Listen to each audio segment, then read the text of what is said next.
G'day guys, and welcome to 2020. If you haven't realised it's the new decade yet, it's probably time to stop that New Year's Eve bender and calm down. Also, why you're watching YouTube videos 4 days into your bender? Very strange. Anywho, I want to start off this year with a bit of a white-pilled video, a bit of an optimistic one. I want to supply some hope to the people as we move into this decade, which could potentially be dark for at least the short term, all things considered. So I want to provide a message for people who feel like they've gone against their values. Now, usually when I go against my values, or my friends do, I have quite a negative opinion of this. It's quite black pill. I'm very against this. I have strong negative feelings against this. And when this occurs to me, I feel like I've really fucked up and I feel really terrible. But luckily I was speaking to one of my good friends just late last year, and he provided a new perspective, a more optimistic perspective that I want to provide to you all today. Now, obviously, as I mentioned, when you go against your values and you act in ways that you don't necessarily want to in the abstract, this upsets you as you feel like you've betrayed yourself because you've set up expectations for how you'd like to act, and now you have unfulfilled expectations, leading to disappointment, guilt, rage, the whole spectrum, the plethora of negative emotions. However, just because these emotions are negative doesn't mean that they are useless. And this is a trap that I find a lot of modern people fall into. They at all costs just try to avoid negative feelings, forgetting that these things exist for a reason. There's a biological, evolutionary reason why negative emotions exist, and perhaps we'll be able to explore one of these reasons today. So by feeling this way, by feeling this spectrum of negative emotions, this guilt, this rage, etc., this means that there is one key step in this process that you haven't taken. And this is that you have not sought justification for your actions. Now, I believe this is what truly separates those who break their values, who abandon them, who cast them to the winds for expediency's sake, from those who merely act against them in one or a few instances. The only reason you are feeling upset is because you are still living in accordance with those values. If you weren't, you wouldn't feel bad about it, because you're not holding to those values.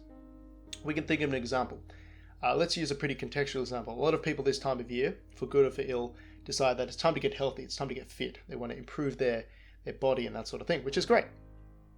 So obviously this is a value that they set up for themselves, and there are certain prerequisites that you must fulfill. You've got to exercise, you've got to eat healthy, and let's just use them as an example. Now, someone may start out this year in January pretty good. They may be holding to their values, their desire to be healthy. They'll be going to the gym, they'll be eating right, they're getting the right macros and micronutrients and that sort of thing.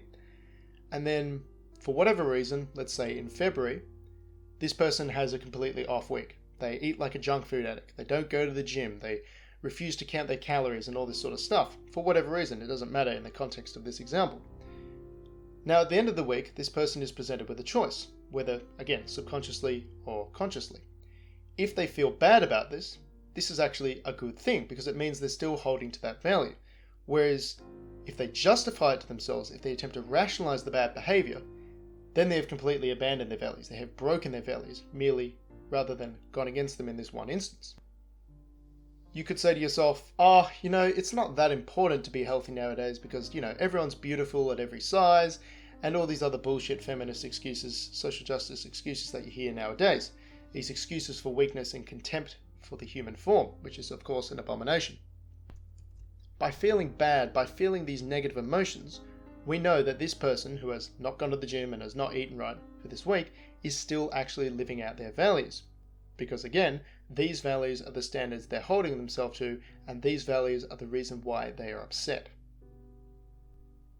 Whereas before in the past, I focused very heavily, very single-mindedly on the act against the value itself, whether it be not going to the gym, not eating right, whatever example you want to use. What I should be doing, and what I will attempt to do in the future, is look at the reaction to the event itself. I believe this to be a better indicator of whether someone is a good person, because we're all going to make mistakes, we're all human, and even though we have really concrete value sets and this sort of thing, contextually, due to circumstantial events in our lives, we can become weak, and we become fallible, become prone to making mistakes, and for just that, the sake of expediency, for the sake of relieving the anxiety of existing in a world where the currency of life is woe, we may engage in behaviors that go against our values. And, you should recognize that as an inevitability, not as a weakness as I once did. Now, it also bears well to consider the inverse of this situation I've just proposed. You may encounter people in your life, perhaps you already have, who set themselves up a value structure. I want to behave in this way, I value this, such and so forth. And as they continue throughout their life, they engage in a behavior that goes against this value. Now these people, and these are people I believe you should avoid and not let within your inner circle of friends and confidants, these people will attempt to rationalize their actions to themselves. And I was just discovering about this as a friend the other day, actually, come to think of it. These people will behave poorly, and rather than take it upon themselves to examine their own actions, begin the process of introspection, they'll justify it in some way. They'll make an excuse. They'll wheedle the way out of it. They'll redefine what they meant by the value and this sort of thing. And this is just lazy and easy behavior. It's so unbelievably easy to wheedle, to make excuses, to redefine what you meant by certain things, to gaslight, rather than begin that process of introspection. And I believe that shows a flaw in people's character, a true weakness. It's not the act itself that begets weakness. It's the justification, in my mind, that begets weakness. The most gifted and talented contortionists in the world cannot hold a candle to these truly contemptuous people who bend themselves into impossible shapes with words, attempting to justify their poor behavior. You should be direct with them. You should say, look, before in the past you set up this standard, you have been unable to meet this standard, and as thus I'm disappointed in you as a friend. And I'm also disappointed in myself for having fallen for this obvious ruse that you presented to me. But yes, that's the hopeful start I want to get us all off to in 2020. Just because you don't act out your values doesn't mean you've necessarily broken them. Doesn't mean you've necessarily abandoned them. Doesn't mean you can ever not come back to them. What you should really be watching for in both yourself and other people is your reaction to what occurs when you go against your values. You are presented with a choice. Do you own up? Do you feel these negative emotions and do you recognize why they exist? They exist in order to protect you and to stop you from repeating poor or bad behavior. Or do you attempt to rationalize? Do you make excuses? Do you wheedle? Do you bend yourself? Do you perform mental gymnastics in an attempt to have it both ways? The choice is really up to you, and once you realize this choice is up to you, you give yourself great power. Thanks all for sticking around, and have a good one.